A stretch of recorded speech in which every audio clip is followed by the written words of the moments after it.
was it called by? Oh my goodness, all the networks. Wow. All the networks. We have to forget about the law. Judges don't count. All the networks thought Biden was going to win by 10%. Gee, what happened? Hello, welcome back. This is Insight, Raw News' premiere show. Live here from 1 till 2 today. I'm your head of news, Ian Makungu, he, him. I'm here to break down all the biggest stories of the week and let Warwick students give their opinions on it. But before we get into anything today, I want to say, firstly, all student vote starts tomorrow. It's very important, you should engage with OSU democracy. You should go out there, vote, look up the motions. It will be somewhere a bit later in the show. But just at the top now, I want to say all student vote starts tomorrow. Our top stories today. Pfizer have announced they have a 90% effective COVID vaccine. It's still to go through some safety checks, but it looks like we may have a COVID vaccine by the end of the year. Orange is the new sacked. We have a new president of the United States of America. Donald Trump was defeated by Joe Biden over the weekend when Joe Biden won Pennsylvania, confirming his place as the 46th president of the United States of America. Lockdown 2. We are now officially in a second lockdown, which started last Thursday, and I want to know how that's affecting students, and that leads on to our final story today. Mad about lockdown, Chester. We have a student from Manchester on here today to discuss the situation that's happening there, which some of you may have seen, where Manchester University got fences to keep students inside their halls. But first, let's introduce my wonderful, wonderful panel, starting with everyone's favorite ball editor, Karis. Kels, welcome back to the show. Hi, thank you for having me, Enoch. I like the introduction. That's the way it should be. Okay, maybe next time I'll turn it down a little bit then. Karis, now I know for a fact that you're not currently in university anymore. You vacated. You fled Leamington. I have. Yeah, I'm actually at home in Taunton right now.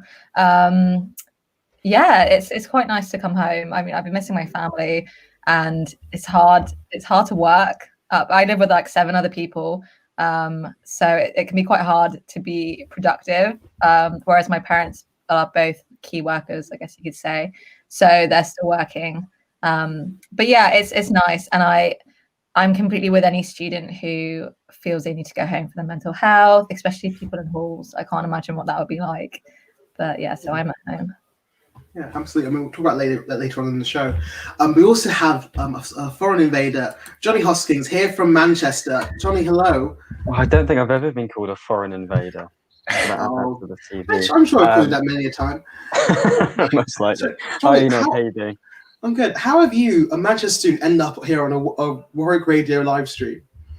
The privilege of my position, or being in a uni, that has been taking headlines recently in the news, which is not uncommon for Manchester, as I'm sure you're well aware, as the student union and the Manc Union and their no competition, of course, with Warwick unis.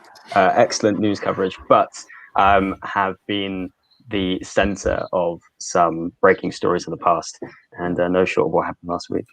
Yeah, thank you for the endorsement there. You're £20 in the mail. Do not worry.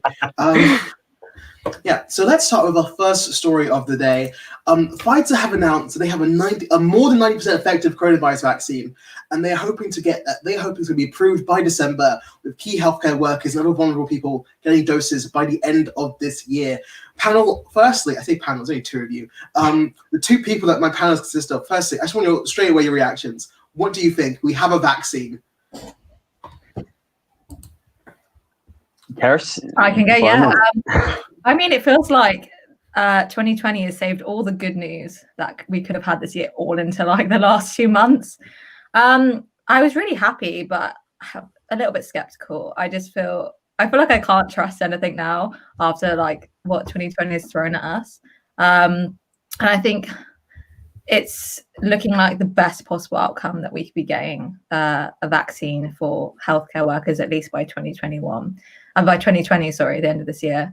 I think there's going to be probably more complications along the road. I can't see it being as ideal as that, unfortunately. I hope I'm wrong. I was wrong about Trump winning, so I hope I'm wrong about this too. But it's good news. Yeah. It's good news.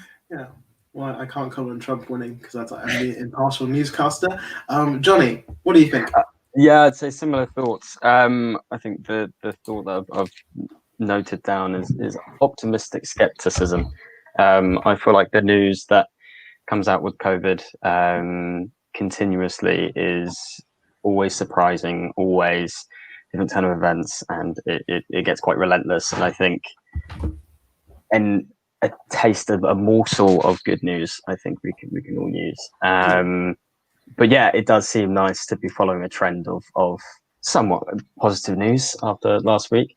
Again, remaining impartial. How impartial are we allowed to be? You know, I have to be impartial. You're allowed to be as partial as you like. Oh, fantastic. Well, brilliant. We're coming on the trend with some excellent news. But yeah, I would say I'm interested to hear more. Yeah. Well, of course, as you know, both of you very correctly pointed out, we have to issue caution. Pfizer was in a press release. It's not a scientific announcement. It has to be approved by the FDA and UK's own drug approving services. And if it does get released, we're looking at only 1 billion doses by the end of next year. So it's very unlikely that anyone in our age group will get a vaccine for quite some time. Sorry to pour cold water on this happy news story to start the show. But luckily, it seems both of you will be far happy with our next news story. I, of course, have no opinion. Orange is the new sacked. Donald Trump is officially out of a job. Joe Biden is going to be the 46th president of the United States of America. I want to hear your opinions on this. Karis, what do you think? I mean, I was betting against Biden winning, actually. Not because I didn't want him to win, but I was like, I just was feeling very cynical about it all. So I was like, Trump's going to win. And so I was like keeping really close to the race on Twitter, which is the best place to be if you're waiting to hear the results. And when it looked like Biden was actually going to win it, I was like glued to my phone, like every new announcement. And yeah, I was like, when was it yesterday it got announced? I wasn't thinking we'd hear a result until probably today. So I was happily surprised that we heard sooner rather than later. But yeah, I mean, I'm very happy about it. And Johnny, I'll come to you. It is a breath of fresh air. I think there's two matters to deal with here. There's the idea of Trump losing, and there's the idea of Biden winning. The idea of Trump losing has been, I think, on all our minds since his unpredictable win in 2016. And Enoch and I know this after talking relentlessly about politics and every new decision, even from his earliest cabinet appointments to those ridiculous executive orders where you saw this man ripping up the rule book and really changing what Washington was and represented to the American people and throughout the world. That is gone. At least the man in the center of it is gone. His supporters and the idea and the whole ideology could still very much be relevant. But the man himself is not in office. And I think that is a huge seismic change that we should appreciate for the better, 100%. Now, the idea of Biden winning, I think this man deserves it more than anyone else, I think, in Washington, after trying 2 or 3 times, being a senator, third time trying. Yeah. Third time's the charm. And all the personal loss he has been through, his experience as a senator, this man, and a personal opinion, but I think watching him give his speeches and talking to people with such a great sense of empathy and true character. I think it was Van Jones who got quite choked up and quite emotional, saying that today America has chosen character, which I think is so important. I believe actually, Jonathan, we have that very clip from Van Jones. If I can play it now. Van, what are your thoughts? It's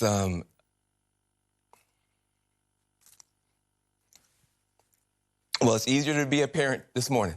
It's easier to be a dad. It's easier to tell your kids character matters. It matters. Telling the truth matters.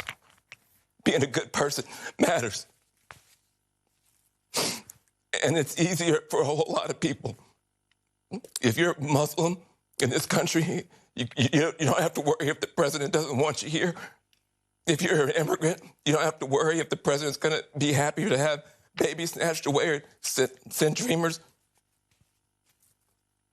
back for no reason. This is vindication for a lot of people who have really suffered. You know, the I can't breathe. You know, that wasn't just George Floyd. That was a lot of people that felt that they couldn't breathe. Every day you're waking up and you're getting these tweets and you just don't know, and you're going to the store and people who have been afraid to show their racism are getting nastier and nastier to you, and you're worried about your kids and you're worried about your sister. And can she just go to Walmart and get back into her car without somebody saying something to her? And you spent so much of your life energy just trying to hold it together. And this is a big deal for us just to be able to get some peace and have a chance for a reset. And the character of the country matters. And being a good man matters. You know, I just want my sons to look at this. Look at this. You know, it's easy to do it the cheap way and get away with stuff, but it comes back around. It comes back around. And this is a good day for this country. I'm sorry for the people who lost. For them, it's not a good day. But for a whole lot of people, it's a good day.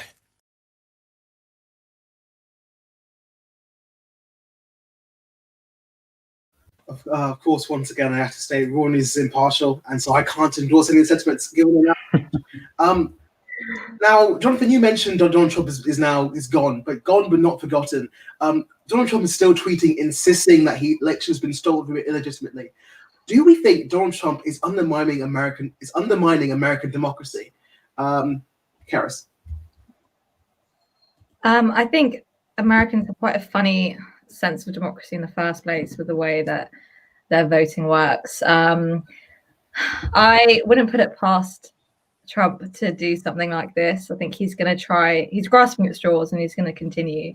I just think it depends if someone believes him. So in a sense, because he's trying to apply to all these states, right, to try and get it through that the postal voting is illegal or fraudulent, and if one person doesn't throw it out straight away, he could potentially take it up to the Supreme Court, which we obviously know that he has at least 3 of them quite comfortably under his thumb. So I definitely don't think this is going to be the end of Trump. I think that he's going to try and win back the White House in whatever way he can. I don't think he'll play very dirty. So I think we need to hold our breath a little bit longer, because I don't think Biden's securely there until January. Yeah. Jonathan, do you agree? Do you think it's not the right time to let go of that breath? Yeah, I completely agree. I don't think the Democrats can really rest on their laurels at all. I think there's a lot of hard work ahead of them. And also, as votes haven't completely been counted yet, but the Senate looks like it will be retained by the Republicans, which I'm sure Biden knows throughout his experience in the Obama administration is such a stoppage in legislation. And it will be tough for the Democrats, but still retaining the executive branch and the precedent of what being a president means will be a huge boost for the Democratic Party. Yeah, well, I guess you mentioned something there that I think is very crucial, that the Senate looks like it's a Republican, although it does all come down to 2 Senate races going on in Georgia right now. Georgia State Biden is currently winning. We don't have a final vote count. Do we think we're looking forward to another 2 years at least of complete gridlock, Karis? I mean, I hope not. I can't see. I think it's going to go one of 2 ways. I think either Trump is going to give up and he's going to concede, or I think he will try his best to get it to the Supreme Court. But ultimately, I really don't think he'll get it through. But I don't know. You don't know what's going to happen next, so I'm not sure. Not sure. Well, one thing we know is probably not going to happen next is Trump giving a concession speech. Trump's made it very clear that he is convinced he's won this race and he will not concede, despite votes in his White House saying he should. Do we think Trump is going to give that big concession speech? He's going to go through transition. He's going to have that, as every president does, write that very sweet handwritten letter and give it to his successor. Do you see it happening with Donald Trump, Jonathan? I think you can see this man kicking and screaming, being dragged away from his office. I wouldn't put it past him a very vague kind of administration tweet or something that evidently is not being written by him and has just been posted on as like a signpost and a formality rather than a personal, meaningful speech given from the man himself. You'd have to see until the inauguration on, I think, January 20th or 21st, and you would see the physical transition of power, what the reaction will be. But I think there is a lot of time to fill until then, which who knows what could happen. Yeah. Well, of course, it's not just Donald Trump we have to be worried about. It's also his supporters, many of whom indicated that if they feel like Trump's been stolen from him, they will react violently. Do we think we should be worried about violence breaking out in the US, Karis? I don't know. It's not something you really want to have to think about. I think his supporters will do whatever Trump tells them to. So I think if Trump tries to ignite violence, then I think there will be violence. However, I don't know. I don't see it going down a violent route. I mean, I hope they're not famous last words, but I think there's been more of a overriding sense of acceptance. I think more Republicans than we probably think are actually maybe quite happy to see Trump go if they think that Biden is still going to carry through what they want to do with the country. I like to think it's not going to turn violent, but you never know. Yeah. Well, let's turn away from Donald Trump then, and let's start talking about what 4 years with Joe Biden are going to look like. Jonathan, I want to come to you. What should Joe Biden's first action in office be? Well, I think we already know what his first action is going to be, and he said time and time again. I believe he will put the US back in the Paris Accords, signaling a huge shift towards action on climate change, something that Trump has denied over and over again. Where a crucial element that I don't think we've touched on as well is his support, and his direct support being Kamala Harris, which again is a hugely significant position and moment in US history, and where her influence, say in legislation, will come from potentially dipping into the more left-leaning side of the party. Who knows if that will come into play with a more guaranteed sense of welfare, a huge stimulus package we hope for coronavirus relief, and a huge sense pushing for equality, for racial justice as well. But no, I think big change will be top of his agenda. Yeah, and Karis, what do you think? Agree, disagree? Yeah, I agree. And I also think we can't forget coronavirus either. I mean, everyone knows how awful Trump's approach to the restrictions and to keeping the numbers down. And I think Joe Biden's already called in a team of advisors, I guess you could say, or basically people who are going to look at the situation and try and bring it under wraps. So I don't know if that will see another lockdown in America or just stricter restrictions all round. I'm not sure, but I think coronavirus is probably going to be the first thing he gets under control. I mean, do we see the US taking a similar path to what we took of going into lockdown, or is it too late for them? Jonathan? That would be very drastic, and I wonder how America would react to that. I think you can't forget the federal system that they reside in, with states having a lot of power, whether to conduct their own lockdowns. I think it would be potentially too far a reach from a government position, just due to the sheer size of America, to enforce a full national lockdown. And there is a degree that America has lost control of the virus, and maybe their next best course, which would be devastating would be herd immunity. But I can't see a full national lockdown being inflicted now. Yeah. We had some breaking news here. Joe Biden released a statement on the Pfizer announced vaccine. Statement by President-elect Joe Biden on Pfizer's vaccine progress. Last night, my public health advisors were informed it's excellent news. I congratulate the brilliant women and men who helped produce this breakthrough and give us such cause for hope.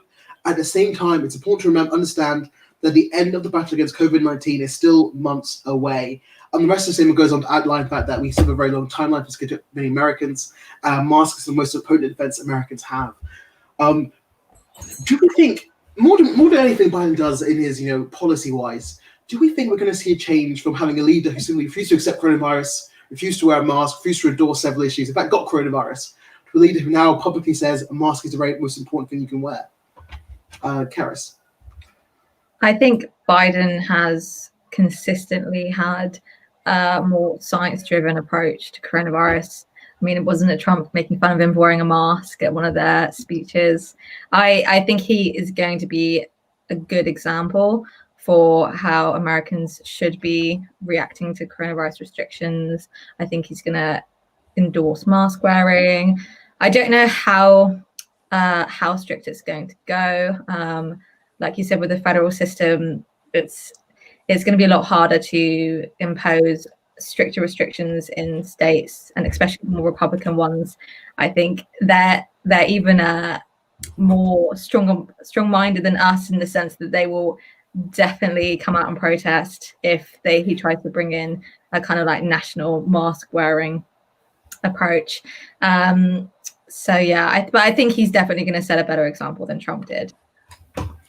Yeah, well, I love talking about America. We're British. That means we're narcissists. Let's talk about what this means for the UK. Now, Donald Trump and Boris Johnson famously got on very well, especially over Brexit. We're looking forward to a far cooler relationship between the president-elect and Boris Johnson. Do we think Joe Biden's elect is bad for Britain, Johnny? I don't think so, and I think Biden seems that bipartisan character where I don't think he could really have that many strong opponents, seemingly apart from the people residing in the Trump camp. But I think the statements coming out from the UK government so far, the kind of blanket congratulation. I think Dominic Raab got into quite an awkward encounter with Sophie Ridge about the authentic counting of the votes, which I think is really dangerous territory. But I think Boris Johnson himself, Joe Biden has made comments against Brexit and saying that is a primary issue apart from coronavirus that the government still needs to resolve. I can't see that there is going to be a unanimous support between the two governments, but I think the special relationship will still remain intact. And Karis? I have quite a positive outlook on our relationship with the US from now on. I think Biden will stand up for what he believes in, whether that's on our side or not. But I think Boris will be sensible, and I think he's gonna.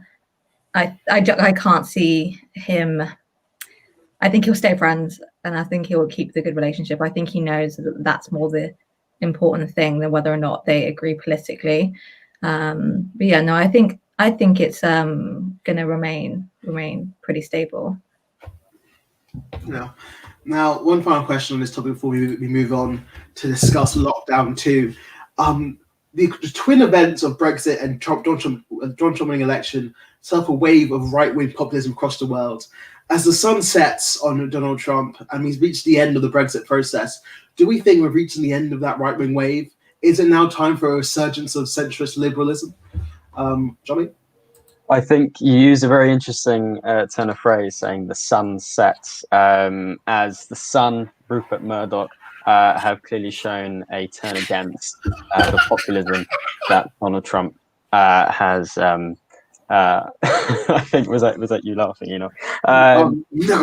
No, I'm neutral. I'm totally neutral. That wasn't me. That's Karis. Wow, embarrassing.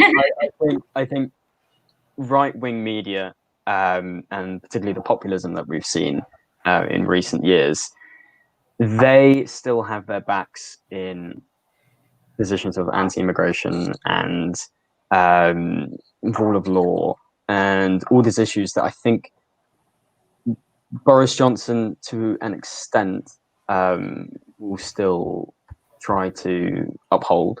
Joe Biden less so, and actually what they call in their political parties.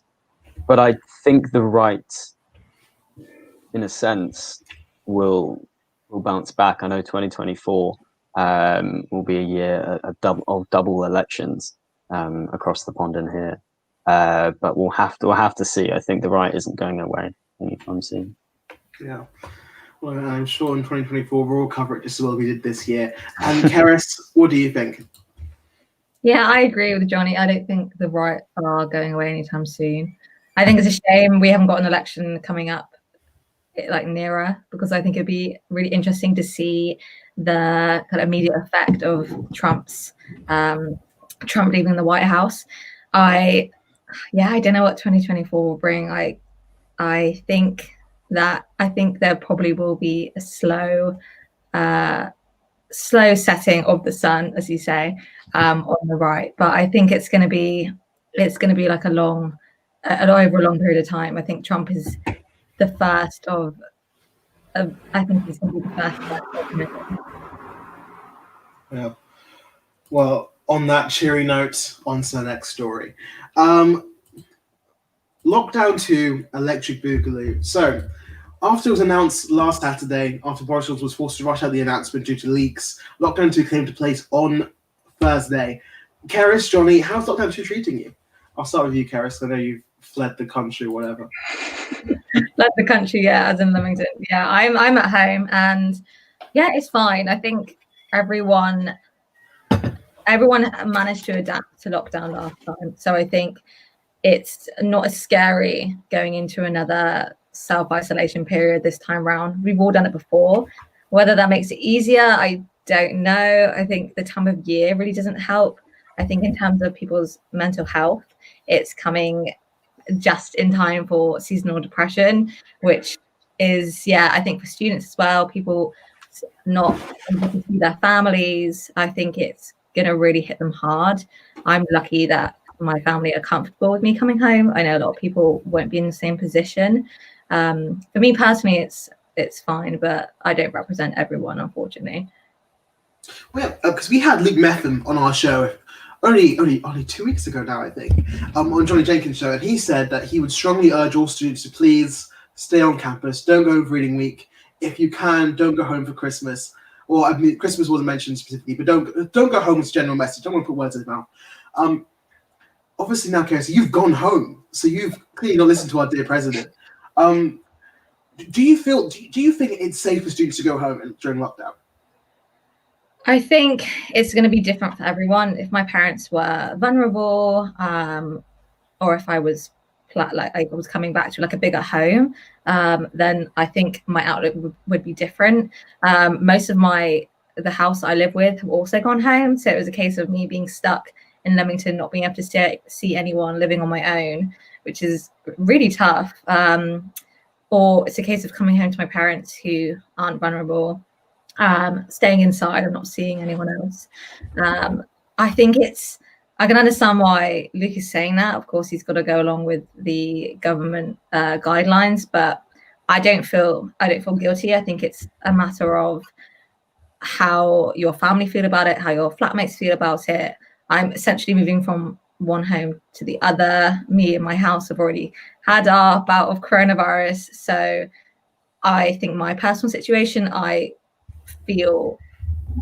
don't feel I'm doing anything wrong to my parents or to my flatmates, but I know that won't apply to everyone. So I can understand why Luke took that kind of approach, because some people could be going home infecting their parents and stuff like that. And so I understand why he took that approach, but it's not going to apply to everyone. I mean, none of the government guidelines really have. Yeah. Well, there's a Dominic Cummings joke in there, but I can't find it. John Hosking, I want to come to you. How's lockdown? Because you're a fresher. You're in student. You're in university halls. How is lockdown in university halls? Well, I'd say compared to so originally I took a gap year from the end of 2019 to this September, and then I matriculated at Manchester. In terms of the comparison from the first lockdown, that was a big shock, and that required a lot of adjusting. In terms of this one, it doesn't seem like that big of a change. Going out on the weekend, going on a walk with flatmates or one other person from a different household, as the rules say, you can see there are tons of people out, and there is that sense that they're something to do. Of course, Manchester, particularly Fallowfield, where I am, is a densely populated student area.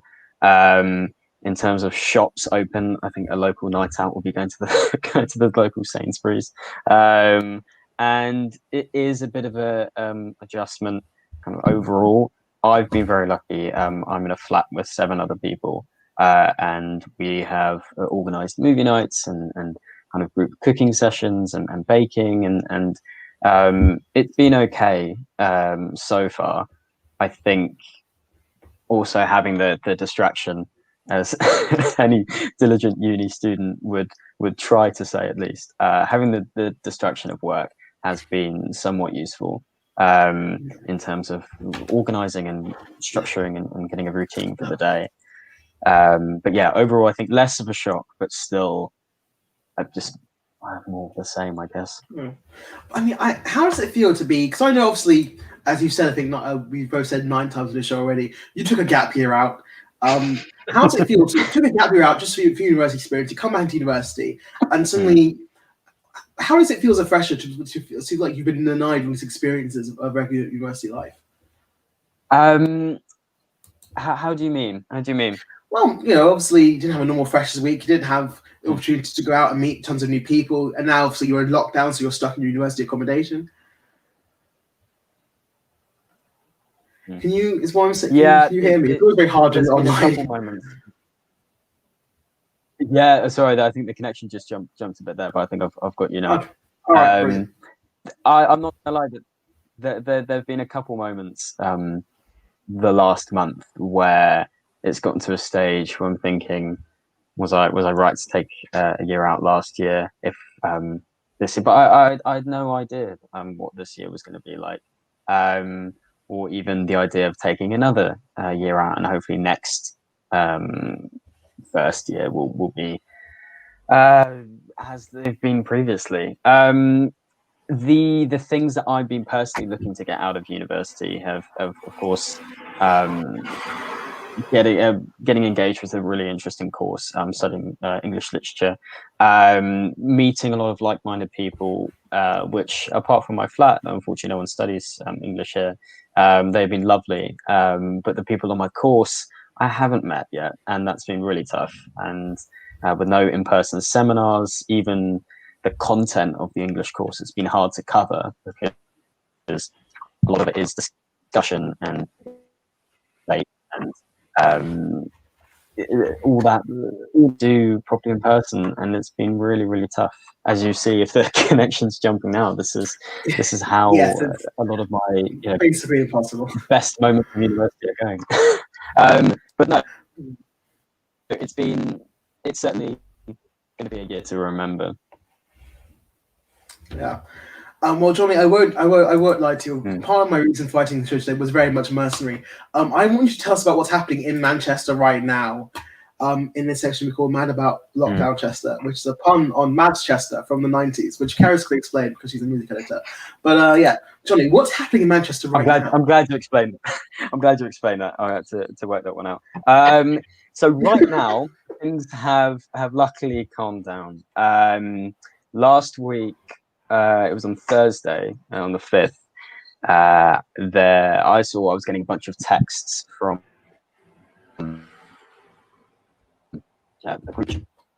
my local area. Can you hear me okay? Don't know if my connection. All good. I guess I can hear you. So a bunch of texts were coming out, and people were tweeting and gaining a lot of traction on social media about these fences that have been put up. I hadn't seen any personally out my window. I'm kind of on the south side of Fallowfield campus, but there's about 6 or 7 different blocks and different kind of building areas within the main campus, and these fences were put in seemingly to guide students out from their blocks, not allowing them to mix with any of the other blocks, guiding them straight out to the exit. Now, these fences put up on Thursday morning. There's been no word from the university, no email, no mention on any social media, nothing. And students rightly are scared and confused. And eventually an email did get sent out at about 3:30 that afternoon. But by the time I was seeing people in my seminar groups were getting contacts from BBC and ITV and big stuff. And it was the story was gaining traction. So eventually people had very quickly organized a demonstration or protest at 8:00 that night. And it wasn't just for the fences. Obviously, that was a large part of it. But I think it's right. The fences means something else. It was this sense of control and inhumanity. It was draconian and terrifying to an extent. It was on at 8:00, and it had started out. I didn't go personally. I had to finish an essay, but a couple of people in my flat did, and they came back and they reported, saw videos and everything, that about 90% of people were wearing masks.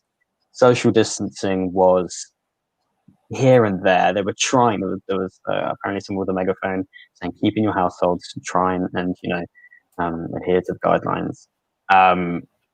But you got the sense that there was a lot of anger, a lot of frustration. The flares were going up. There was some music on. I did hear some people walking about and saying, "Oh, it's like going to a rave. It's a night out." It coincided with fireworks night as well, and it being the first night of lockdown. It was kind of a perfect storm of all these issues coming to a head. Now, eventually, the uni did put out an email at 8:20, so precisely like 20 minutes after the protest had started, saying that the next morning on Friday, the fences would be coming down. Now, I don't think many people at a protest are going to be checking their phones and checking their emails specifically. And even if they did, the prospect of these fences only coming down tomorrow doesn't seem as appealing as forcefully taking them down tonight, which is precisely what they did. And countless videos out there of people destroying and ripping down these fences. Now, I think that I perhaps sit on a different kind of end of the spectrum of a lot of people who went to this protest, particularly on this issue. I think the fences themselves were completely misguided, completely ineffective as well, irritating to a sense that they've also shut down or deactivated the cards for one of the gates, which is the gate I use mostly to get to the shops and get out to uni and cycle if I have to go to the library. But now I have to inconveniently walk around, which is not a massive issue, but still the lack of communication just enhances that irritation. And the fences, it's the idea of them is that they look and feel like you have been trapped. Now, this is Fallowfield, where a student had passed away from seemingly a suicide attempt in the beginning of October. This is countless issues and of students talking about how they're not coping well. And these fences didn't seem like any supportive or any really effective way of controlling the households. But on the flip side, I think the forceful taking them down has, I think, put the students in an interesting light that I don't particularly agree with. As it is still university property, it is a bit thuggish, and personally, I don't think that while it is effective in showing that there is a kind of a pure sense of you know, against these structures, I still think that there is a better way of going around it. Yeah. Sorry, I went on way too long there. No, that's all very fascinating, interesting stuff. I want to bring in our fresher on campus correspondent, Harry Law. Harry, we've just been hearing about the situation in Manchester with the sort of the fencing situation. As a fresher on campus, are you worried about something similar happening to you? I am slightly, of course. There is always the worry that they are going to sort of ramp up the security. At the moment, it is quite light. We haven't been fenced in or anything, but they do have security patrolling around and breaking up large groups. But yeah, no, I am quite worried because the Manchester situation was honestly barbaric. I believe it was completely ridiculous. There was no communication. They just, locked them in, and yeah, I'm quite worried that will happen here because the student union, they're already silently trying to pass through all online teaching. So there's clearly a lack of communication already. So yeah, I'm quite worried about that. Yeah, and we'll discuss the all online teaching in just a moment. I want to put the question to you, Harry, and to you, Karis. Johnny mentioned there whether or not he agreed with students taking down university property. Do you think it was in those students' right to take down these fences? Karis, I'll come to you first. I think considering the circumstances, I would have done probably the exact same. I think good for them. I agree in the sense I think it hasn't probably shown them in the best light. I think people are either going to fall on two sides of the argument. Either they're going to think these poor students, like they're being locked in like a kind of like zoo or prison, and they feel sympathetic for them, or they're going to think, look, these students will gather and meet and turn anything into a party. They can't respect authority or the university that's homing them. So I think it's going to cause quite a divide in public opinion on university students in general, which isn't usually very favorable for students. So I agree with them, but I know a lot of people won't. Yeah. Harry, what do you think? Well, I think if they want respect from the students, they need to treat the students with respect. And, fencing them in, that would never work. It's always going to generate such a strong reaction.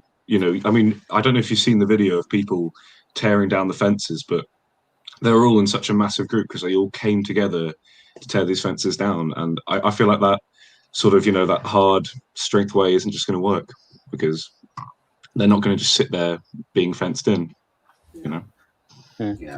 I want to ask one final question to everyone about this situation. Do we think, in light of this, in light of lockdown 2, in light of everything that's happened over the past few months, do we think it's time for university to say, look, we got it wrong, we're sorry, it's not safe for people to be on campus? Johnny, I'll come to you first. I don't know. I have generally no idea that it's such a tough predicament. I think my course specifically is lucky that all of it can be done online and at home. There are degrees, there's someone in my flat who does biochem and she has to go in for experiments and labs, and luckily those parts of the uni I think are still open.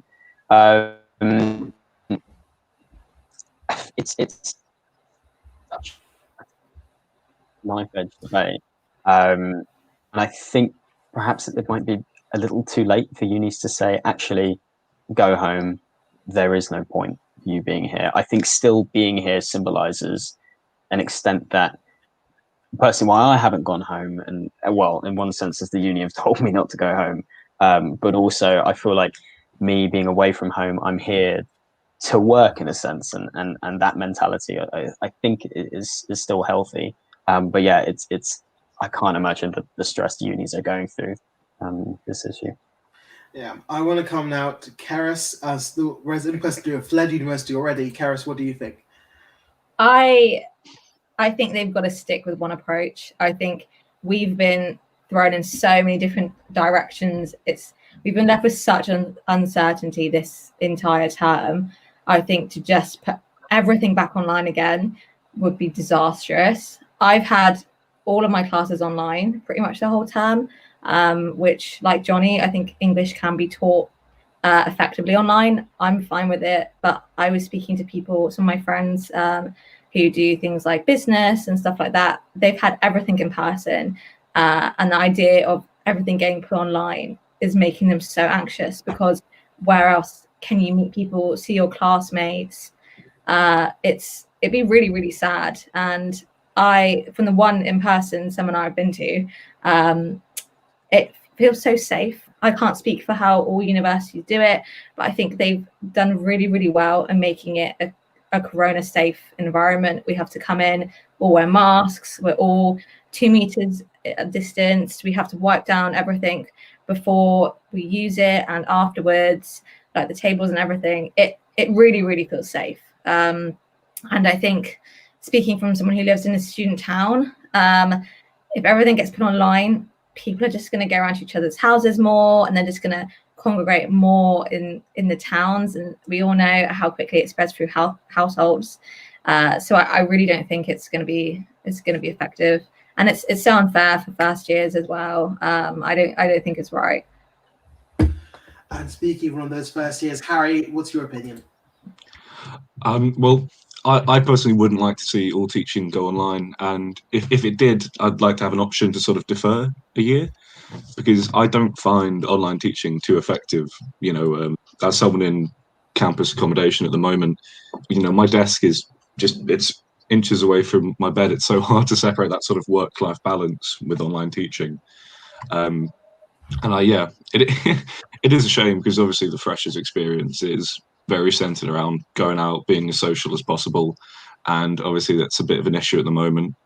So yeah, it is quite a shame, but I think they should keep the mix of in-person teaching, because every in-person lesson I've been to has been really, really COVID secure. We wipe down the desks, we always wear a mask, they've got visors, so I think it should continue.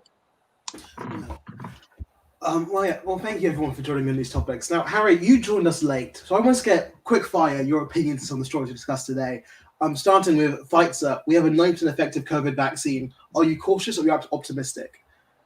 I'm cautiously optimistic, because I feel like they have been going through testing for a while, and I don't know what they have left to do to get that 100% effective, but as long as it's safe, I'd take it. Yeah. Orange is the new SAT. Donald Trump is out of a job. Joe Biden's in one. Happy, sad, indifferent? Oh, so happy. I mean, obviously, Biden's not perfect. It's sort of settling for him, but he may not be perfect, but he is miles better, and he's a step in the right direction. So yeah. And then finally, lockdown 2, electric boogaloo. Lockdown, good thing, bad thing? Honestly, well, I think it's a good thing, but the thing is, it's not being followed. I don't know if that's just living on campus, but it doesn't feel like there's a lockdown. I walked to Tesco, just as packed as it's been, the last few days. It feels nowhere near as strict as the first one, so it's a bit of a confusing one. Well, thank you all of you for joining me on my show today. It's been absolutely wonderful having you all here. And thank you everyone who's tuning in to watch. I just want to say a couple of last things before we go. All Student Vote does in fact start tomorrow. The All Student Vote meeting is tonight at 5 p.m. But in this one of the motions, motion number 1, Warwick SU supports UCU calls for all online teaching. Motion number 2, boycott, divest, and sanctions. This is a call for Warwick SU to support the BDS movement, which calls for boycotting and divesting and putting on sanctions on Israel. Motion number 3, my phone will work, is remove Barclays from campus. And motion number 4 is for Warwick University to fully divest itself from all unethical industries and release all investments, at least all the investments in unethical industries.